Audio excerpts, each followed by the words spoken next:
आणि त्याप्रमाणे त्या जागा निश्चित झाल्यानंतर त्यांना आत्ता मराठा समाजातल्या उमेदवारांना ACBC मधूनच फॉर्म भरावा लागेल। मी माझ्या वेबसाईटवर हा चार्ट पण टाकलेला आहे, तो जरूर प्रेक्षकांनी पाहावा। सगळ्यात पहिलं सांगतो की EWSचा बेनिफिट मराठा समाजाला केंद्रीय सेवांमध्ये मिळेल। त्यामुळे केंद्रासाठी EWSचं सर्टिफिकेट राज्यातल्या मराठा मुलांना घ्यावं लागेल आणि स्टेटच्या जेवढ्या जाहिराती आहेत किंवा आरक्षण घ्यायचं असेल तर स्टेट लिस्टमध्ये मराठा हा रिझर्व्ह कॅटेगरीत असल्यामुळं रिझर्व्ह कॅटेगरीतनं जाऊ शकतो। त्यामुळं एकच कम्युनिटी एकाच प्रवेशासाठी 2 मार्गातनं येणार आहे, हे समजून घेतलं पाहिजे। नमस्कार, स्वागत आहे सर्व प्रेक्षकांचं लेट्सअप मराठीमध्ये। आजचा जो मुद्दा आहे तो अतिशय महत्त्वाचा आहे महाराष्ट्रातील तरुणांच्या दृष्टिकोनातून पाहिलं तर, खास करून मराठा तरुणांच्या। तर मराठा तरुण कन्फ्यूज आहेत। जे मिळालेलं आरक्षण आहे 10%, त्यामधून आपण फॉर्म भरावा की जे जुनंच EWS आरक्षण आहे त्यामधून आपण शासन भरतीचा फॉर्म भरावा, असं कन्फ्युजन आहे। तेच कन्फ्युजन दूर करण्याचा आपण प्रयत्न करूयात। माझ्यासोबत अखिल भारतीय मराठा महासंघाचे अध्यक्ष आणि मराठा आरक्षणावर ज्यांनी गेल्या अनेक दिवसापासून अनेक वर्षापासून काम केलं ते माझ्यासोबत राजेंद्र कोंडरे साहेब आहेत। सर, आज मुलांच्या मनामध्ये अनेक प्रश्न पडले, त्याचंच उत्तर मी तुमच्याकडून घेणार आहे। सुरुवातीलाच माझा प्रश्न असा आहे की मुलांनी 10% जे नवीन आरक्षण मिळालं त्यामधून फॉर्म भरावा शासन भरतीसाठी की EWS मधून भरावा? बघा, EWS जे आरक्षण आहे ते घटनेच्या 15/6/16 प्रमाणे होतं आणि ज्या दिवशी मराठा समाजातल्या हजारो लोकांनी EWS आरक्षण नाकारलं, ॲक्च्युअली ते प्रोटेक्टिव्ह होतं, परंतु समाजाने नाकारल्यामुळं सरकारने आता हे 10% स्वतंत्र आरक्षण ज्या दिवशी जाहीर केलं आणि विधानसभेत त्याचं बिल मंजूर करून त्याचा GR निघाला, त्या दिवसापासून महाराष्ट्र राज्यामध्ये EWS हे आरक्षण मराठ्यांसाठी बंद झालेलं आहे। त्यामुळं आता जी काही नव्याने प्रस्तावित जी भरती आहे, ह्या भरती प्रक्रियेमध्ये शासनाला त्या जाहिराती रिवाईज करून त्या जाहिरातीमध्ये EWSच्या शेजारी ACBC हा नवीन कॉलम ॲड करावा लागेल आणि त्याप्रमाणे त्या जागा निश्चित झाल्यानंतर त्यांना आत्ता मराठा समाजातल्या उमेदवारांना ACBC मधूनच फॉर्म भरावा लागेल। म्हणजे एकच कॉलम असेल, म्हणजे असं 2 कॉलम नसणार आहेत। अनेकांच्या मनात प्रश्न पडला की गेल्या वेळेस ज्या नियुक्त्या दिल्या होत्या, मराठा आरक्षण जे सुप्रीम कोर्टात टिकलं नाही, रद्द झालं, त्यानंतर अनेकांच्या नियुक्त्या ह्या रखडल्या होत्या, त्याचं पुढं काय झालं नेमकं? त्याला ज्या नियुक्त्या होत्या त्याचं 9/9/20ला सुप्रीम कोर्टाने मराठा आरक्षणाला स्थगिती दिली। त्या दरम्यान आपल्या राज्यामध्ये अलीकडच्या 1-1.5 वर्षामध्ये मोठ्या प्रमाणावर भरती प्रक्रिया पूर्ण झालेल्या होत्या आणि कोविडचा एक GR निघाला होता की कुठल्याही अति तात्काळ सोडून इतर सगळ्या भरतीला शासनाने बंदी घातली। त्यात ह्या सगळ्या नियुक्त्या अडकल्या होत्या। दरम्यानच्या काळात कोविड संपल्यावर तो GR मागे घेतल्यानंतर त्याच दरम्यान 5/5/20ला मराठा आरक्षणावर स्टे आला, त्यामुळे ही सगळी मुलं अडकली होती। मग शासनाने काय केलं, त्यांना विकल्प दिला। जे ACBC मधनं नियुक्त झालेले विद्यार्थी यांच्या गुणवत्ता याद्या रिवाईज केल्या आणि काही लोक त्याच्यातली ओपन कॅटेगरीत गेले, काही लोक EWS मध्ये गेले आणि मग EWS मध्ये बॉटममध्ये नॉन रिझर्व्ह कॅटेगरीतले सगळ्या समाजाचे विद्यार्थी आणि ओपनमध्ये नॉन रिझर्व्ह कॅटेगरी, ACBC आणि मागास याचे बॉटममधले जे डाऊन मेरिटला होते ते बाहेर पडले। ह्याच्यातला एक विद्यार्थी कोर्टात गेला आणि त्यांनी त्याला स्थगिती मिळाल्यामुळे ते अडकले होते। दरम्यानच्या काळात ती स्थगिती पण उठली आणि राज्यामध्ये MPSCचे सगळे लोक, जवळपास माझ्या माहितीप्रमाणे 750-800 उमेदवार त्यात जॉईन झाले। PSI मध्ये 65 मुलं EWS मधनं जॉईन झाली। याशिवाय जे मुलं ह्या सगळ्या रिवाईज सिस्टीममध्ये बाहेर पडले होते यांच्यासाठी महाराष्ट्र शासनाने आणि मुख्यमंत्री शिंदे साहेबांनी पुढाकार घेऊन एक नवीन बिल आणलं आणि त्यामध्ये अधिसंख्य बिल आणून ह्या सगळ्या लोकांना नियुक्त्या दिलेल्या आहेत। आता फक्त राहिलंय कोण ह्याच्यातलं, जर महावितरणमध्ये जी वेटिंग लिस्ट लागली होती त्या वेटिंग लिस्टमधले साधारणतः माझ्या माध्यमाप्रमाणे 100-150 लोक राहिलेत। नियर अबाउट 6,500 लोक आत्तापर्यंत या वेगवेगळ्या डिपार्टमेंटला हे स्थगिती मिळाल्याच्या अगोदर निवड झालेली, हे सगळेचे सगळे वेगवेगळ्या डिपार्टमेंटमध्ये जॉईन झालेले आहेत। आता अनेकांच्या मनात प्रश्न पडतो की ज्या काय आता शासन भरती समोर आहे त्यासाठी आम्ही कशातून फॉर्म भरला पाहिजेत, काय केलं पाहिजे? अनेकांच्या मनात अनेक प्रश्नांचं काहूर माजलेलं आहे। काय सांगाल, त्यांना काय मार्गदर्शन कराल? मी माझ्या वेबसाईटवर हा चार्ट पण टाकलेला आहे, तो जरूर प्रेक्षकांनी पाहावा। सगळ्यात पहिलं सांगतो की EWSचा बेनिफिट मराठा समाजाला केंद्रीय सेवांमध्ये मिळेल, कारण केंद्राच्या यादीमध्ये मराठा हे ओपन कॅटेगरीमध्ये आहे, म्हणजे EWS मध्ये आहे। त्यामुळं केंद्रासाठी EWSचं सर्टिफिकेट राज्यातल्या मराठा मुलांना घ्यावं लागेल आणि स्टेटच्या जेवढ्या जाहिराती आहेत किंवा आरक्षण घ्यायचं असेल तर स्टेट लिस्टमध्ये ह्याच्यामध्ये मराठा मुलांना मराठा म्हणून ACBC सर्टिफिकेट घ्यायला लागेल. आता काही विद्याशाखा आहेत, फॉर एक्झाम्पल डॉक्टर, तर नीटच्या ह्याच्यामध्ये स्टेटचा एक कोटा असतो आणि सेंट्रलचा कोटा असतो. त्या बाबतीत राज्य शासनाने तज्ज्ञांचं मार्गदर्शन घेण्याची गरज आहे. सेंट्रल कोट्यामध्ये मराठा समाज जर ओपनमध्ये असेल तर सेंट्रल कोट्यातनं तो मेडिकलला EWS मधनं येऊ शकतो आणि स्टेट कोट्यामध्ये स्टेट लिस्टमध्ये मराठा हा रिझर्व्ह कॅटेगरीत असल्यामुळं रिझर्व्ह कॅटेगरीतनं जाऊ शकतो. त्यामुळं एकच कम्युनिटी एकाच प्रवेशासाठी 2 मार्गातनं येणार आहे, हे समजून घेतलं पाहिजे. आणि ह्या बाबतीतली जी तांत्रिक माहिती आहे ती राज्य शासनाच्या लॉ डिपार्टमेंटनी तातडीने प्रसिद्ध करायला पाहिजे. आणि कालच आत्ता मुख्यमंत्र्यांच्या आम्ही सचिवांशी बोललेलो आहे, आज किंवा उद्या जास्तीत जास्त जे सगळ्या जे महासेतू केंद्र आहेत ह्या केंद्रावर आत्ता मराठा सर्टिफिकेट मिळत नाही आणि EWS पण मिळत नाही. त्यामुळं मुलांमध्ये जो गोंधळ झालेला आहे तर मुलांनी आजच्या दिवस संयम राखावा आणि 1 ते 2 दिवसाच्या आतमध्ये ह्या जो काही GR आहे हा GR MHA-ITकडे पाठवावा लागतो. MHA-IT तो अपलोड केल्यानंतर ही सर्टिफिकेटसाठी तो प्लॅटफॉर्म महासेतू केंद्रामध्ये ओपन होईल, अशी त्याची परिस्थिती आहे. असा एक प्रश्न तयार होतो की EWS जे आरक्षण दिलेलं आहे ते जास्त फायदेशीर आहे की आता शासनाने जे 10% स्वतंत्र आरक्षण दिलेलं आहे ते जास्त फायदेशीर आहे? याचा तुलनात्मक काय सांगाल? बघ, आता ACBC आरक्षण जे आहे त्याच्यामध्ये सिंगल मराठा समाज आहे, बरोबर. त्यामुळं ह्या 10%चा बेनिफिट पूर्णपणे मराठा समाजाला मिळेल, बरोबर आहे. आता ह्याच्यात शंका लोकांच्या काय, हे टिकेल का? तर मागचं आरक्षण ज्या कारणास्तव सर्वोच्च न्यायालयाने फेटाळलं ती कारणं जस्टिस भोसले समितींच्या माध्यमातून राज्य मागासवर्ग आयोगाकडून स्क्वॅश करून त्याची रिफाईन करून त्याच्यामध्ये योग्य डाटा करून त्यांनी ते काम केलं असं शासनाने जाहीर केलं. त्यामुळे हा 10%चा बेनिफिट त्यांना ह्या पद्धतीने मिळेल. EWSमध्ये नेमकं काय होतं की EWSमध्ये नियर अबाउट मी जो सर्च केला त्याच्यामध्ये मला सापडल्या 76च जाती, अजून एक 25-26 असतील म्हणजे 100. त्या 100 जातीमध्ये जी भरती प्रक्रिया 2019 नंतर जी 23पर्यंत झाली, या प्रत्येक भरतीमध्ये मराठा समाज साधारणतः 7.5 ते 8.5% जागा ऑलरेडी घेत होता. परंतु आमच्या आंदोलनातल्या काही लोकांनी हे आम्हाला नको EWS, आम्हाला स्वतंत्र 10% द्या म्हणून ती मागणी केली. त्यामुळे राज्य शासनाने ह्याची जाहिरात प्रसिद्ध केली होती. माझ्याकडे सुद्धा आत्ता मराठवाड्याचा, पुणे शहराचा, मुंबईचा डेटा आहे. या डेटामध्ये जी काही भरती प्रक्रिया झाली किंवा शैक्षणिक प्रवेश झाले या प्रवेशांमध्ये मराठा समाजाला मॅक्झिमम वाटा मिळालेला आहे. आता कॉम्पिटिशन नेमकं कुठं आहे की जे मेडिकल आहे, मोठे हायर टेक्निकल एज्युकेशनचे मोठे मोठे टॉपर कोर्सेस आहेत, तिथं सिंधी, पंजाबी, राजस्थानी, मराठा व्यतिरिक्त लिंगायत, ब्राह्मण हे तिथं स्पर्धेत येतात. पण राज्यसभेमध्ये राज्याच्या सेवेत PSIची नोकरी, हवालदारची, पोलिसांची आहे किंवा आरोग्य खात्याची, ह्या नोकऱ्यांमध्ये ब्राह्मण असेल, सिंधी, पंजाबी, पारशी, शीख ही लोक येत नाहीत. त्यामुळे हा बेनिफिट 8.5%च्या आसपास मुलांना त्या ठिकाणी मिळत होता. आता काय होतं की कोणताही डीप स्टडी न करता, कोणतीही साधार आकडेवारी अधिकृत असलेली अभ्यासल्याशिवाय जी लोक सोशल मीडियामध्ये प्रकट होतात आणि त्या प्रकट झालेल्या मुद्द्यांवर एक फॉलो करणारा एक मोठा वर्ग असतो. त्यामुळे मराठा समाजामध्ये प्रचंड प्रमाणामध्ये संभ्रम आहे. माझं युवकांना आव्हान आहे की तुम्ही अधिकृत, कुणी वेगवेगळ्या क्षेत्रातली नामवंत असतात, ह्याच्यात स्टडी करणारे अनेक लोक आहेत जे सोशल मीडियात कधीच येत नाही, त्यांच्याकडनं मतं जाणून घेऊन या निर्णयापर्यंत आलं पाहिजे. अन्यथा तुमचा भ्रमनिरास होईल. चुकीचे मार्गदर्शन मिळाल्यानंतर ज्यांना कोणत्याही प्रकारचं या विषयातलं नॉलेज नाही अशा प्रकारच्या लोकांच्याकडनं मार्गदर्शन घेऊन तर विद्यार्थ्यांनी काही निर्णय घेतला. अजून एक महाराष्ट्राला सांगतोय मी की कुणबी प्रमाणपत्राच्या बाबतीमध्ये आत्ता मोठी मोहीम चालू आहे. पण कुणबी प्रमाणपत्र काढल्यानंतर त्याला EWS आणि मराठा आरक्षण हे मिळणार नाही आहे. कारण कोल्हापूरच्या एका मेडिकलच्या विद्यार्थ्याच्या बाबतीमध्ये मुंबई उच्च न्यायालयाने निवडून दिलेलं आहे की ज्या मुलाकडं मराठा म्हणून कास्ट व्हॅलिडिटी आहे ACBCची, ती व्यक्ती कधीही इकडे कुणबी कन्वर्ट होऊ शकत नाही.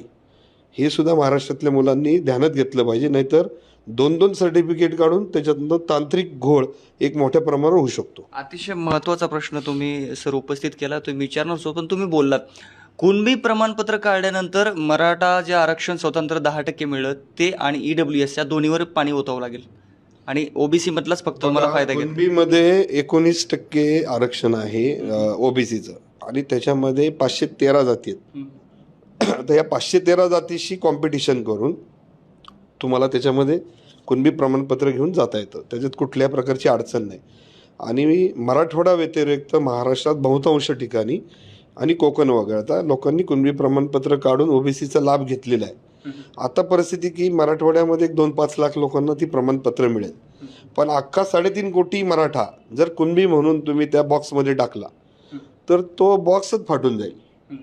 त्यामुळं याच्यातलं तारतम्य आणि योजनांमधला फायदा याचं एक टेबल आम्ही पब्लिश केलेलं आहे, ते निश्चितपणे अभ्यास केलं पाहिजे.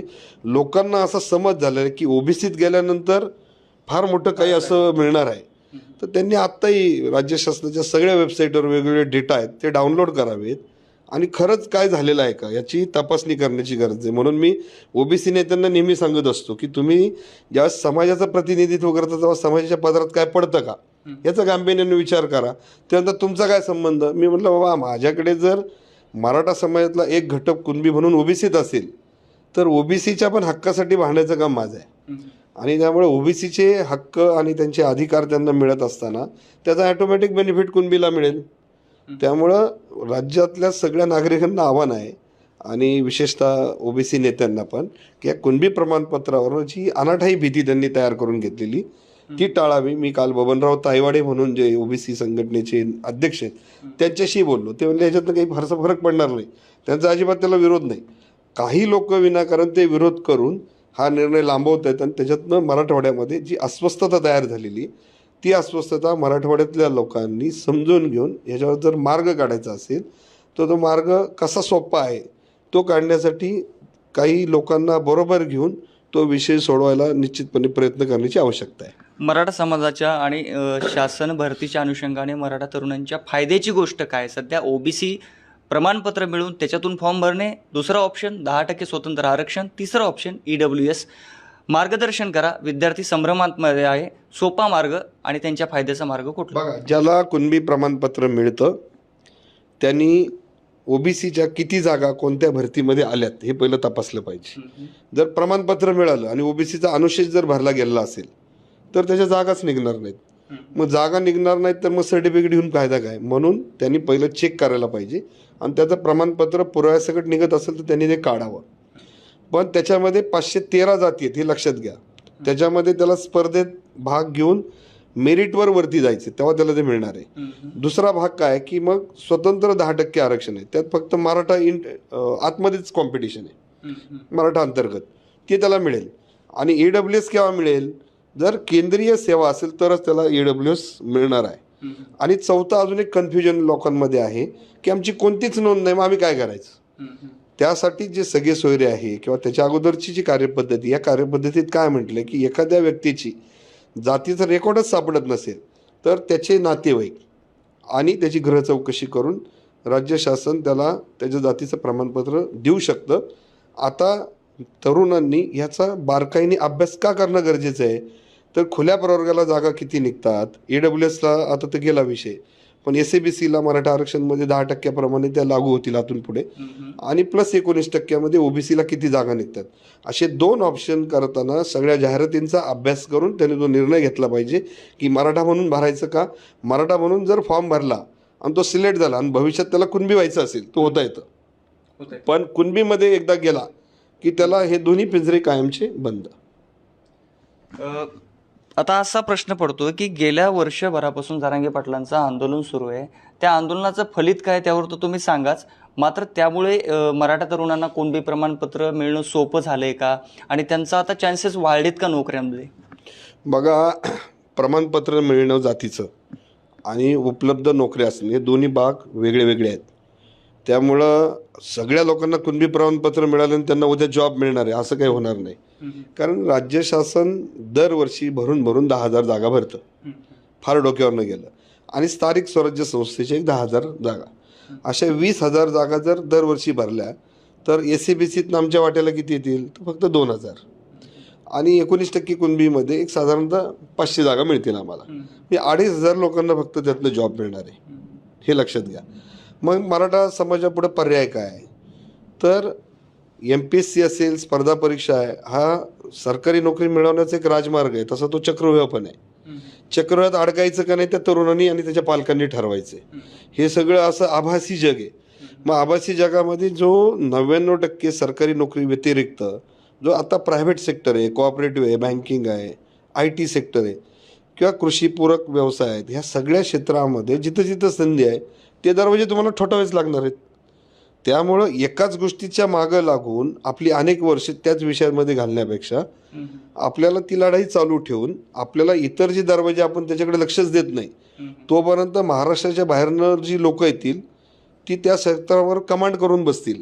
एकदा त्यांनी कमांड केल्यानंतर ते क्षेत्र काबीज करणं स्थानिक लोकांना अडचणीचं आणि अवघड होईल. कारण आता मुंबईमधले सगळे व्यवसाय परप्रांतीयांच्या ताब्यात आहेत. आमचं पुणे शहर सुद्धा आता ग्लोबल झालंय. त्यामुळे पुणे शहरातले 70% बिझनेस हे परप्रांताच्या लोकांच्या ताब्यात गेलेले आहेत. मग मराठा तरुणांनी महाराष्ट्रातल्या स्थानिक लोकांनी नेमकं करायचं काय? एकमेकांच्या जातीविरुद्ध बोलणं, भांडणं हे आंदोलनाचं यश नाही आहे. मला हाच प्रश्न विचारायचा आहे, जरांगे पाटलांच्या जे आंदोलन आहे त्याचं नेमकं फळ काय आहे?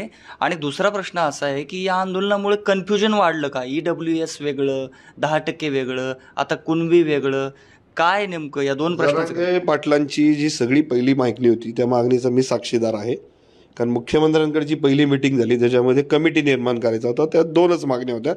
मराठवाड्यातल्या मराठा समाजाला कुणबी प्रमाणपत्र द्यावं आणि त्या मिटिंगमध्ये मीच मुद्दा मांडला होता की रेव्हेन्यू डिपार्टमेंटचा अप्रोच मराठवाड्यामध्ये निगेटिव्ह आहे आणि तिथं रेकॉर्ड प्रॉपर सापडत नसल्यामुळं तिथं प्रमाणपत्र मिळण्याचं प्रमाण एकदम कमी, म्हणलं 1000च्या आत आहे. आम्ही जे प्रयत्न केल्यानंतर आम्ही 7 लाखच्या आसपास प्रमाणपत्र देऊन 4.25 लाख व्हॅलिडिटी दिल्या पूर्ण महाराष्ट्रात. पण मराठवाड्यामध्ये 1000च्या आतमध्ये होते. जरांगे पाटलांच्या आंदोलनामुळं शासनाने 70 वर्षात न शोधलेल्या नोंदी शोधल्या. ते रेकॉर्ड आलं. त्याच्यामध्ये इतर जातींचं पण रेकॉर्ड सापडलं, म्हणजे फक्त मराठा कुणबीचं नाही सापडलेलं. मग आता मराठवाड्यामध्ये 35,000 नोंदी आता सापडल्यात. त्या 35,000च्या अगेन्स्ट 25,000 लोकांच्या 30 ते 40 नातेवाईकांनी काढलं तर एक 7-8 लाख लोकांना प्रमाणपत्र मिळतील. महाराष्ट्रात 39 लाख लोकांना ऑलरेडी प्रमाणपत्र मिळालेली आहेत. ती आत्ताची नाही आहेत, ती 1967 सालापासून 2023 पर्यंत मिळालेली आहेत. त्या 39 लाखात मराठवाड्याच्या 8 लाख लोकांची भर पडल्यानंतर उर्वरित महाराष्ट्रातली अजून 2 लाखाची पडेल. 10 लाख झाले की 50 लाखचा जो कुणबीचा कोटा आहे, जे 1921 साली जो सेन्सस झालेला आहे त्या सेन्ससच्या अनुषंगाने तो पूर्ण होईल असं मला वाटतं. आता ज्यांची नोंदच 1850 पासून रेव्हेन्यू रेकॉर्डला जर ती मराठा म्हणून आहे त्या माणसाचं कन्व्हर्शन कुणबी म्हणून होऊ शकत नाही. कारण याच्यात काही तांत्रिक अडचणी आहेत. कारण मराठा आणि कुणबी एक असल्याचे अनेक पुरावे आहेत, परंतु कायदा तसं सांगत नाही. कायदा हा सांगतोय की मराठा आणि कुणबी हे वेगळे वेगळे आहेत. त्यामुळे कुणबी प्रमाणपत्र मिळताना त्याची एक क्लिअर स्ट्रॅटेजी आहे. त्याच्यामध्ये आज माझी चुकीची नोंद असेल मी ॲफिडेविट करून रेकॉर्डला सांगून त्याप्रमाणे जुनं रेकॉर्डप्रमाणे माझी नोंद जी असेल ती रिस्टोअर करून मिळते आणि त्याप्रमाणे कुणबी प्रमाणपत्र मिळतं. म्हणजे ह्या आंदोलनातनं महाराष्ट्रातलं रेकॉर्ड आलं, लोक एकत्र झाले, हे दुसरं यश आहे. आता तिसरं ह्याच्यामध्ये 2 धोके पण आहेत आणि 2 चांगले पण टप्पे आहेत. ह्या जी काही गर्दी तयार झालेली आहे ह्या गर्दीचं रूपांतर शक्तीत झालं पाहिजे आणि शक्तीचं रूपांतर ज्या मराठ्यांनी अटकपासून ते फार खाली तामिळनाडूपर्यंत राज्य निर्माण केलं ते कशावर निर्माण केलं तर फक्त तलवारीच्या जोरावर नाही, तलवारी व्यवस्थापनापासून अनेक गुण अंगीकारून त्यांनी तो विस्तार केला साम्राज्याचा. आता आपल्या आंदोलनामधनं जर समाजामध्ये द्वेष तयार होत असतील, सगळे समाज एकाच्या विरोधात उभे राहिले असतील तर आपण नेमकं फायदा करतोय का तोटा करतो याचं आत्मपरीक्षण समाजातल्या नवतरुणांनी करणं गरजेचं आहे. याच्यामध्ये कोण काय बोलायला गेलं की सोशल मीडियावर शिव्यांच्या भडीमाराशिवाय दुसरं काही पडत नाही. त्यामुळे जे गुणवत्तापूर्ण माणसं आहे ज्यांना समाजात काम करायचे अशी लोक या भानगडीत यायला तयार नाही. याचं आत्मचिंतन करायला पाहिजे. दुसरा भाग काय की जर ही शक्ती तयार झाली तर ह्या शक्तीचा उपयोग करून आत्ता राज्यातले उद्योग धंदे व्यवसाय स्वयंरोजगार ह्या सगळ्या क्षेत्रामध्ये मराठ्यांना क्रांती करण्यासाठी पावलं टाकता येतील. ती टाकण्यासाठी शासनावर दबाव आणता येईल. ती टाकण्यासाठी शासनाकडे काही स्कीम द्यावं लागतील. आता झालेल्या त्या स्कीमचं एक्सपान्शन करावं लागेल. त्यासाठी मराठा समाजातल्या लोकांनी याला वाहून घ्यावं लागेल. म्हणजे नुसतं बोलून मशनं मांडून प्रश्न नसतात सुटत. एक एक विषय घेऊन त्याला तुम्हाला 10-10, 20-20 वर्ष काम करावं लागतं तेव्हा त्याचा रिझल्ट येतो. त्यामुळं रिझल्ट आणण्यासाठी 50-100 विषय आहेत. त्या विषयामध्ये वेगवेगळ्या संस्था, संघटना, सामाजिक कार्यकर्ते यांनी एक एक विषय घेऊन ते काम केलं पाहिजे. सगळा विषय एक माणूस करू शकत नाही. आणि ती संधी आहे ह्या आंदोलनाच्या माध्यमातून. ही जर आपण गमावली तर फक्त आपल्याला काय होईल तर कुणबी प्रमाणपत्र मिळतील. पण समाजामध्ये डायनॅमिकल्या परिवर्तन जे करायचे आपल्याला, जे औद्योगिकरणाकडे गेलं पाहिजे, क्रांतीकडे गेले पाहिजे, नव्या तंत्रज्ञानाकडे गेलं पाहिजे, हे जाण्यासाठीची जी काही व्यवस्था आहे ती व्यवस्था जिथं जिथं कमी पडते ती बदलण्याचं आंदोलन करावं लागेल. आणि ते आंदोलन जर केलं तर त्याला एक दिशा मिळेल, काहीतरी एक नैतिक अधिष्ठान तयार होईल. आणि हे जर करू शकलो नाही तर ही सगळी तयार झालेली गर्दी, एक उत्साह असतो तिथपर्यंत असते, ती परत खाली डाऊन येते. मग तो लॉस होईल का प्रॉफिट, याला काही काळ आपल्याला जावं लागेल. आणि मग काळाने कळेल की आपण काय निश्चित मिळवलं आणि काय गमावलं. अनेकांच्या मनात प्रश्न पडलेले आहेत. आता EWS आहे, 10% आरक्षण आहे, कुणबी प्रमाणपत्र आहे, 3 आता ऑप्शन निर्माण झालेले आहेत. मात्र एक काढायचे कसे प्रमाणपत्र, त्याची जरा सोप्या भाषेत सांगा प्रोसेस. माझी वेबसाईट आहे www.marathamahasangh.org. त्याच्यावर दाखले कसे काढावेत याचे व्हिडिओ मी अपलोड केलेली. फार काही अवघड अशी परिस्थिती नाही आहे. ज्या ठिकाणी रेकॉर्ड नाही तिथं इश्यू तयार होतात. पण एकदा एका गावामध्ये एक सर्टिफिकेट मिळालं की त्या लिंकनी सगळी सर्टिफिकेट मिळू शकतात. जी सेतू केंद्र आहे त्या सेतू केंद्रावरचा एक कर्मचारी घेऊन स्थानिक भागामध्ये जर याचे वर्कशॉप घेतले आणि त्या वर्कशॉपवर स्क्रीनवर दाखवले डॉक्युमेंट कसं जमा करायचं, काय करायचं, तर लोकांना ते समजून पडेल. नुसतं मीडियामध्ये बघून समजणार नाही. त्यासाठी मी स्वतः पूर्वीच्या काळामध्ये 250 वर्कशॉप घेतले होते.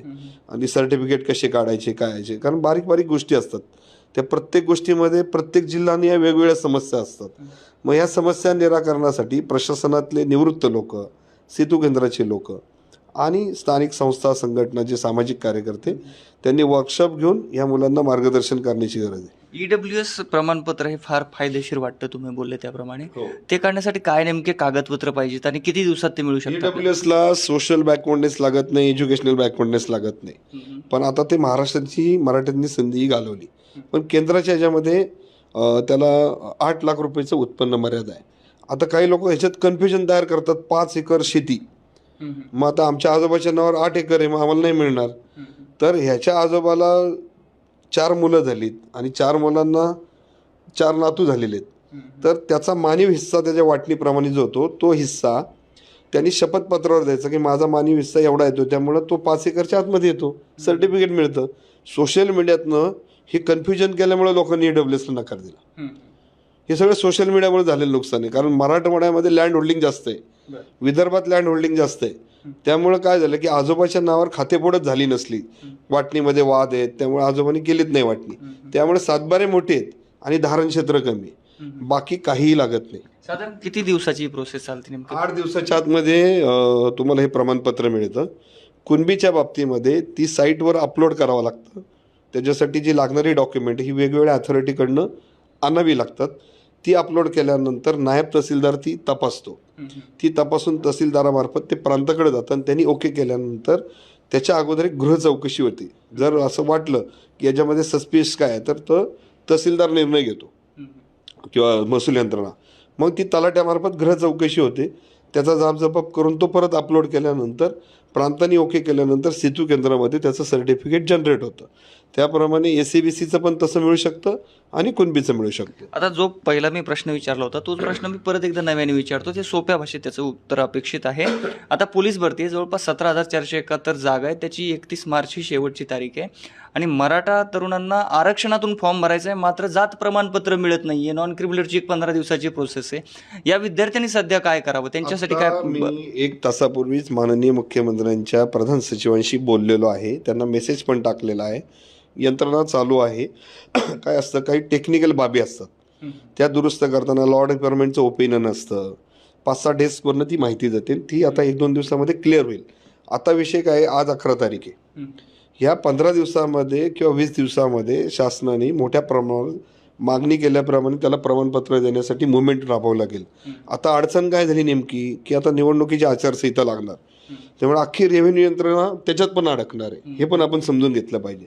मग जी काही नोकर भरतीची मुदत फॉर्म भरायची 31 तारीख आहे, ती राज्य शासनाला 15 दिवस वाढवून देण्यासाठी आम्ही रिक्वेस्ट करू आणि शासन ऐकेल असा आम्हाला विश्वास आहे. दुसरा एक प्रश्न आहे, तोच ज्यावर चर्चा झाली आपली, ती EWS, OBC आणि मराठा या कुठल्या तरी एकाच प्रवर्गाचा फायदा विद्यार्थ्याला होऊ शकतो, त्याला मेरिट कमी जास्त करण्यासाठी दुसऱ्या प्रवर्गामध्ये उडी मारता येत नाही. नाही, तसं नाही. ते कुणबी प्रमाणपत्र घेतलेल्या माणसाला ओपन कॅटेगरीमध्ये कॉम्पिटिशन करता येतं. पण त्याच्यात काय की ओपनसाठी असलेला जो क्रायटेरिया तो फुलफिल केला पाहिजे. जर त्यांनी ओबीसीचा लाभ मार्कासाठी घेतलेला असेल, वयोमर्यादेचा लाभ घेतला असेल, तर त्याला खुल्या प्रवर्गात जाता येत नाही. हे क्लिअर करतो. दुसरा मुद्दा, त्याला ओपनमध्ये जातं. ज्यांनी S C B C Maratha म्हणून फॉर्म 10% भरला आहे, त्याला ओबीसी सारखेच क्रायटेरिया आहे आणि तो क्रायटेरिया फुलफिल करून त्याला ओपनमध्ये सुद्धा कॉम्पिटिशन करता येतं. त्यामुळे दोन्ही ऑप्शन मराठ्यांना आत्ता रोजी उपलब्ध आहेत. दुसरा एक प्रश्न असा आहे विद्यार्थ्यांच्या मनात असं आहे की तुम्ही आता तर पहिल्या प्रश्नाचं उत्तर दिलेलंच की त्या नियुक्त्या त्यांना मिळाल्या, तो प्रश्न सॉल्व्ह झालेला आहे पहिल्या विद्यार्थ्याचा.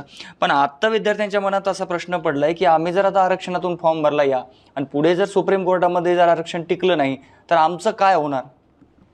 बघा, हे करण्यासाठी राज्य शासनाला आरक्षणाला स्थगिती आल्याच्या अगोदरचा कुठलाही शासन निर्णय किंवा हायकोर्टाचा निर्णय हा बॅकडेटेड किंवा पूर्वलक्षी प्रभावाने लागू होत नाही, हे पहिलं लक्षात घेतलं पाहिजे. आता लोकांना काय माहिती आहे, भीती आहे. तर आत्ता जे 52% आरक्षणाचा जो कायदा आहे ज्याच्यात कुणबी प्रमाण मिळतं, ते सुप्रीम कोर्टात ऑलरेडी विजय घोगरे वर्सेस स्टेट या केसमध्ये चॅलेंज झालेलं आहे. बरोबर, पदोन्नतीचं पण चॅलेंज आहे, समांतर आरक्षण चालू आहे, EWSचं पण सुप्रीम कोर्टामध्ये मॅटर वरिष्ठ घटनापीठाकडे जाणार आहे. त्याच्यानंतर मराठा आरक्षण सुद्धा काल लोकांनी चॅलेंज केलेलं आहे. म्हणजे आरक्षणाचा एकही असा प्रभाग राहिलेला शिल्लक नाही जो कोर्टात चॅलेंज नाही. त्यामुळं कोर्टाची लढाई ही कोर्टाच्या पातळीवर चालू राहते. मराठा समाजाने ह्याच्यात घाबरून जाण्याचं काही कारण नाही आहे. उलट ही ऑपॉर्च्युनिटी आहे, तिचा वेळेत फायदा घ्या. पुढं बघू. कारण त्याचं कारण काय माहिती आहे का, की न्यायालय असा निर्णय देईल असं तुम्ही धरायच्या आगीत कुणी ते रिपोर्ट वाचलाय का, त्या टर्म्समध्ये काय घेतलेले आहे, ते कंडिशन कोणी व्हेरीफाय केलेली आहे का, हे न वाचता लोक प्रगट होत आहेत. आणि नव्यामुळे अडचणी काय झाल्यात की न वाचता मतं व्यक्त करणाऱ्यांवर विश्वास ठेवणारा वर्ग मोठा असल्यामुळं प्रचंड प्रमाणामध्ये समाजामध्ये कन्फ्युजन आहेत. ही कन्फ्युजन दूर करायची असेल तर समाजाने काय करायला पाहिजे नेमकं, तर त्या त्या क्षेत्रातले एक दिग्गज लोक असतात ज्याचा 20-25 वर्षाचा अनुभव असतो. त्यात ज्येष्ठ विधिज्ञ असतील, प्रशासकीय अधिकारी असतील, यांना आपल्या क्वेरी द्यायला लागतात, प्रश्न, आणि त्यांना एक वेळ देऊन त्यांच्याकडनं त्याचं ओपिनियन घेऊन ते सगळं कंपायलेशन करून एका स्क्रीनवर टाकून ह्यांचं हे मत आहे, ह्यांचं हे मत आहे आणि ह्यांचं मत, हे 3 मतं एकत्र करून त्याच्यातनं त्याचा एक सार काढावा लागतो आणि मग कन्क्लुडिंग पॉईंटला यावं लागतं. आता तसं मराठा समाजामध्ये कुणी काम करत नाही. करल त्याला लोक चांगल्यापैकी उत्तम शिव्या देतात. त्यामुळे कोणी त्या भानगडीत पडत नाही. ज्याला जे वाटतं त्याने त्याचं मत करावं आणि त्याप्रमाणे चालावं, असं कारभार सध्या सुरू आहे. त्यामुळं वैचारिकदृष्ट्या, विधी साक्षरतेच्या दृष्टीने ह्या गोष्टी आवश्यक आहेत. आणि त्यासाठी मी मागच्या 2-2.5 महिन्यापूर्वी एक कार्यक्रम घेतला होता. तेव्हा राज्याच्या उच्च शिक्षण संचालकांना मी आवाहन केलं होतं की BA BCom झालेल्या माणसाला अर्जच लिहिता येत नाही. त्यासाठी शासनाचं अभिनंदन मी ह्यासाठी करतो की आता सगळ्या कॉलेजेसमध्ये जे विद्यार्थी शिकतात ते पास झाल्यानंतर त्यांना जसं खाजगी कंपनीमध्ये त्याला काही पिरियड काम करायला लागतं, तसं शासकीय यंत्रणेत काम करायची संधी मिळणार आहे. ह्यातनं एक मोठा लार्जर अनुभव मिळेल. त्यामुळे अशा चेंजेसवर समाजामध्ये काम करणारी लोक तयार झाली पाहिजेत, एवढंच या ठिकाणी सांगतो. तुम्ही आता म्हणाले की घाबरून जाण्याचं कारण नाही, जे होईल ते बघितलं जाईल. मात्र या आधीचा जो अनुभव आहे तो अनुभव कडू आहे, त्यामुळेच विद्यार्थी घाबरत आहेत. आमचं पुढं काय होईल, आम्हाला नोकरी लागेल मात्र नियुक्ती मिळेल की नाही ही शंका आहे. आणि याची जबाबदारी कोण घेईल आणि कोणी घ्यायला पाहिजेत? बघा, आता मागणी करणारे मागणी करत असतात, शासन त्यावर निर्णय घेत असतं. काही लोक कायमस्वरूपी कोर्टामध्ये जातच असतात. आता जे लोक मराठा आरक्षण विरोधी आहेत ते काय म्हणतात, ह्यांनी ओबीसीत पण जायचं नाही. बरोबर, मग स्वतंत्र आरक्षण द्या म्हणून मागणी केली आणि स्वतंत्र दिलं की ते पण चॅलेंज करतात. बघा, मराठा समाजाला चारही बाजूनी शत्रूंनी वेढलंय. म्हणजे एका बाजूला म्हणतात की कुणबी प्रमाणपत्र घ्यायचं नाही आणि ओबीसी द्यायचंच नाही. त्यामुळं शासन घाबरून काय म्हणतं, नाही नाही थांबा, आता एवढे गेलेत बस, बाकीचे नाही. माझं बाकीच्यांचं करायचं का? लोकसंख्या सगळ्यात राज्यात आणि देशात सगळ्यात मोठी ही मराठा समाजाची मुख्य अडचण आहे. जवळपास 4.5 कोटी पॉप्युलेशन आहे. त्यामुळे 4.5 कोटी पॉप्युलेशनला कुठल्या बॉक्समध्ये टाकायला गेलं की विरोध होणार, म्हणून स्वतंत्र 10% दिलं. आता स्वतंत्र 10% दिल्यानंतर ज्या शंका आहेत त्या साहजिक आहेत. आम्ही पण अभ्यासक आहोत, त्याच्यामध्ये काही त्रुटी असू शकतात किंवा नसू शकतात, काही पॉझिटिव्ह पॉईंट आहेत. ज्यावेळेस असा विषय येईल, मी आजही महाराष्ट्राला सांगतो, की जवळपास 2,57,00,000 लोकांचा सर्वे केला आहे, जो देशामध्ये एवढा कधी मोठ्या पॉप्युलेशनचा झाला नाही. त्यातनं तो डेटा काढला आणि त्याच्यावर त्यांनी मागासले पण निश्चित केले. आता अशी परिस्थिती आहे की आर्टिकल, मला ते आता आठवत नाही, 366 समथिंग काहीतरी आहे. ह्याप्रमाणे सोशल आणि एज्युकेशनल बॅकवर्डनेससाठी जे मॅन्डेटरी काही कंडिशन आहे ती फक्त मराठा समाजाने आत्ता क्वालिफाय केली. बरोबर आहे. आता असा प्रश्न येतो की ज्यांचा 50 वर्षात कोणत्याही प्रकारचा डेटा तपासला नाही, मग ते कसं सिक्युअर्ड आहे? आणि ज्याच्या डेटा तपासला आहे आणि ज्याचं मोठं क्वांटिफिकेशन केलं आहे ते अनसिक्युअर्ड कसं? याचा विचार केला पाहिजे. मग हे कोर्टासमोर ज्यावेळेस दोन्ही बाजू येतील तर कोर्टाला निर्णय घ्यायला लागेल की हा डेटा समजा आपण चूक ठरवला, तर ज्याचा डेटाच नाही, ज्याची कुठली तपासणीच झालेली नाही, त्याचा निर्णय कोर्टाला घ्यावा लागेल ना. त्याचं उत्तर ते मी माझ्या प्रश्नातच सांगितलं काय आहे ते कुठलाही शेंबडं पोरगं देईल की जो पोरगा परीक्षेला बसलेला नाही त्याला जर पेपर तपासणीच्या मुख्याध्यापकाकडे आणलं आणि एखाद्याने लिहिलं की बाबा हे कॉपी करून झालं असं जरी ऑफर केलं आणि पेपर लिहिला आहे, ठीक आहे, त्याचा पेपर बाद करायचा आहे, हा परीक्षेला पासच झालेला नाही, याला कसं पास करणार? हा प्रश्न कोर्टापुढे येईल. त्यामुळं लोकांनी ह्या बाबतीमध्ये जी काही लढाई आहे ती लढाई न्यायालयीन पातळीवर लढली जाणार आहे. जे लोक लढत आहेत त्यांना ताकद द्या, त्यांचं मनोबल वाढवा, त्यांना रिसर्च द्या, त्यांना आकडेवारी द्या. नाहीतर ह्यांनी घरी बसायचं, तुम लढो हम कपडे संभालते, असं नाही चालणार. ही जेव्हा लढाई रस्त्यावरनं गर्दीतनं न्यायालयीन पटलावर जाती, न्यायालयीन पटल हे मेरिट बघतं, गर्दी नाही बघत, समस्या बघत नाही. त्यामुळं त्या न्यायालयीन पटलाच्या कसोटीवर मराठ्यांच्या समस्या टिकण्यासाठी मराठ्यांनी कायमस्वरूपी रिसर्च सेंटर सुरू करणं गरजेचं आहे. आणि जे ज्येष्ठ विधिज्ञ आहेत, अभ्यासक आहेत, अशा लोकांना समाजातल्या लोकांनी प्रतिष्ठा दिली पाहिजे, ताकद दिली पाहिजे, त्यांच्या मागं उभं राहिलं पाहिजे. दुर्दैवाने होऊन राहिलेलं नाही आहे, ही खरी शोकांतिका आहे. आता ही प्रोसेस तुम्ही अभ्यासक आहात, याच्यातला फार दांडगा तुमचा अनुभव आहे, तरी सुद्धा ही फार किचकच वाटते. शेवटचा प्रश्न आहे आणि आपण या लाईव्हमध्ये थांबणारच आहोत.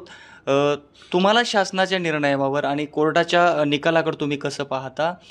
आणि दुसरा प्रश्न, विद्यार्थ्यांनी करायचं तरी काय नेमकं, या प्रश्नाच्या उत्तराने आपण या लाईव्हमध्ये थांबणार आहोत.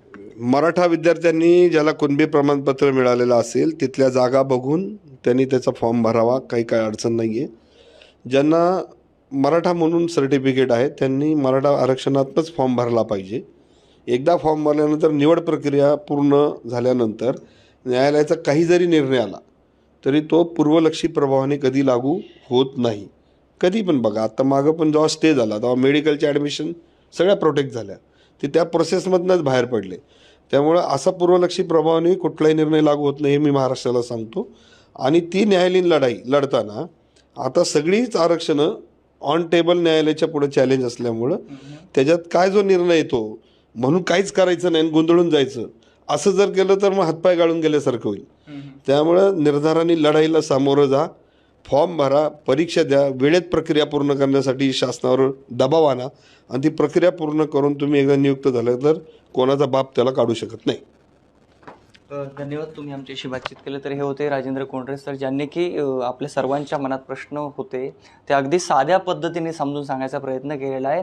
आता मराठा तरुणांनी घाबरून जाण्याचं कारण आहे, तुमच्याकडे जर मराठा आरक्षणाचं तुम्ही जात प्रमाणपत्र काढलं असेल तर तुम्ही मराठा आरक्षणातूनच फॉर्म भरला पाहिजेत.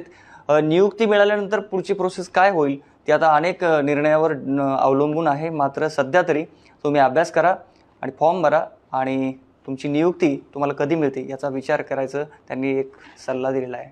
विष्णू सानप, लेट्सअप मराठी, पुणे.